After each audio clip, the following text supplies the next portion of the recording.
Let's do it. So, Goose, you got verse of the week this week for us, don't you? I do. It's Romans 14, verse 7 and verse 8, which reads, For none of us liveth to himself, and no man dieth to himself. For whether we live unto the Lord, and whether we die unto the Lord. Whether we live, therefore, or die, we are the Lord's. I like this verse a lot because it addresses a few things. It addresses that, one, as Christians, we now belong to the Lord. That means our life, our decisions, everything now belongs to the Lord. And if you're a Christian, the Bible in that verse says, you no longer live or die unto yourself. So as a saved Christian, all your motives, your whole reason to exist, your whole agenda in life is for Christ. Why? Because Christ redeemed us. He paid for us in full with his blood on the cross. He bought us with a price. We've been bought as Christians. So now we belong to him. So whether we live or we die, it now belongs to the Lord. And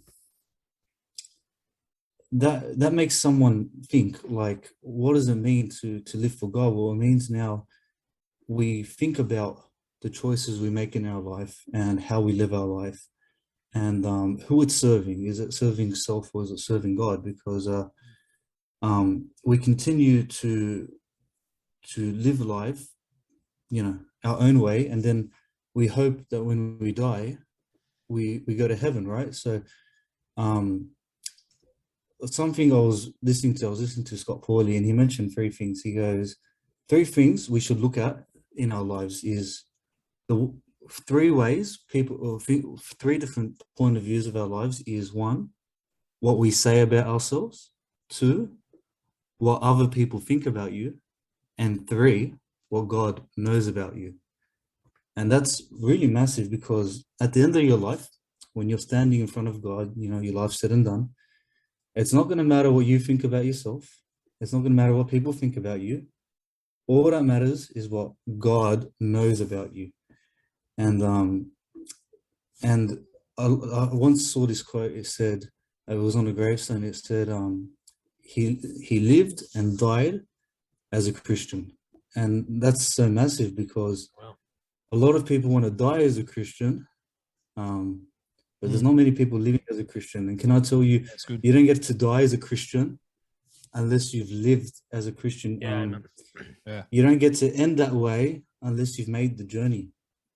And I think that's just massive, because, again, Scott Pauley also said there's two types of Christians. There's the professing Christians, the ones that just talk about it, and then there's the practicing Christian. So if I was to challenge anyone that's listening, is what type of Christian are you? Are you just a professing Christian that is living his life the way he wants and is hoping that when he dies, he just gets his free ticket to heaven? Or are you a practicing Christian? Because the clearly says, as Christians, we now live and die as Christians, both during life and afterlife is for God now. Yeah, I love that, bro. And what Paul's really doing there is he's changing the Romans' perspective, right? He's changing their perspective on life. Their life is no longer to be lived for themselves. It's no longer theirs, but it's for Christ. He's trying to show, hey, listen, like, you have a shift now.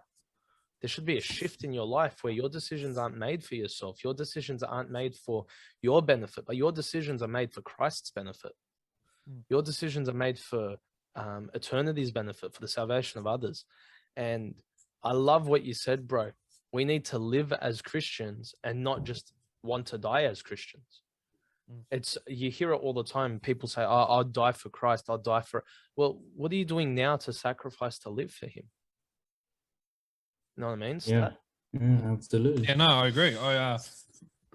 I look at that and you're right, Goose. Like, the way you said it, there are so many people that are willing to, they'll go, oh, we want to die as a Christian. But they'll do nothing in their life to justify themselves as ever living for Christ. And they always think that they're going to get to that end point. They're going to get to heaven because they, in their minds, think they've done what they've done in order to live for Christ. But you're right, man. They just want to die as Christians, and I love that passage. It's but it also guarantees the certainty, because there's so many people out there that don't really once you're saved, you're saved. There are people out there that believe you can lose your salvation. But it just Paul's just confirming the certainty there. Yeah. For whether we live unto the Lord. For whether we die unto the Lord. Whether we live, therefore die, we are the Lord's. That's right. It guarantees that certainty. And it and as you kind of read down, where verse 11, what Colin was speaking about last week, Ray. It's again, for it is written, as I live, saith the Lord, every knee shall bow to me, and every tongue shall confess to God. That He's Lord. And it kind of doesn't necessarily tie into what he's saying here, but you're arguing in the sense where we must be living for Christ, in order to die as a Christian and to die worthy of having lived for Christ. I think it's extremely important. I love that. I love that you brought that up. Now that's not going to leave. That's not going to leave my head. That's going to stick with me for a while now. That's good. Yeah. I mean, when we die, we want to hear from God tell us, "Well done, my good and faithful servant." But we don't get the "well done" if we don't do well all the way through.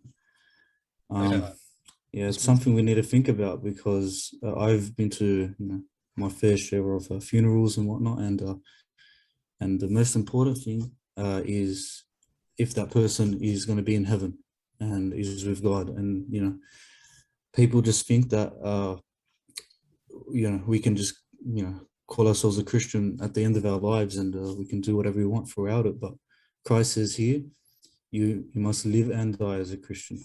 And and it's so much easier. Excuse me. So much easier said than done. You know what I mean? No, there was no. Hey, listen, it's just open. It's just open. We're My waiting. throat. We're waiting. We're waiting. We're prepped, brother. We're just prepped. Yeah, it's coming. Yeah. It's on the edge. It's so important that you remember the sacrifices you need to make as a Christian. You know what I'm saying? Because that's what the Christian life is. It's sacrifice. I'm happy you brought that up, right? Because anyone that tells you that it's easy being a Christian is a liar, and you should stop talking to them. Stop talking to them, because they are lying to your face. It is so hard, because every day we are denying ourselves, which is our own desires and what we want, and we are striving for what Christ wants, and that is so hard because that's not natural for us. What's natural is what we want, which is sin. That's very natural to us, and to go against our nature is very difficult. And that's the whole life of a Christian. Exactly. Sin's the easy way out. It's just the easy avenue. Yeah. And it's so difficult to live this lifestyle, but it's what we're expected to do. It's what God tells us to do. It's what Paul tells us to do in that passage there. And it's just so important that Christians listening to this remember that.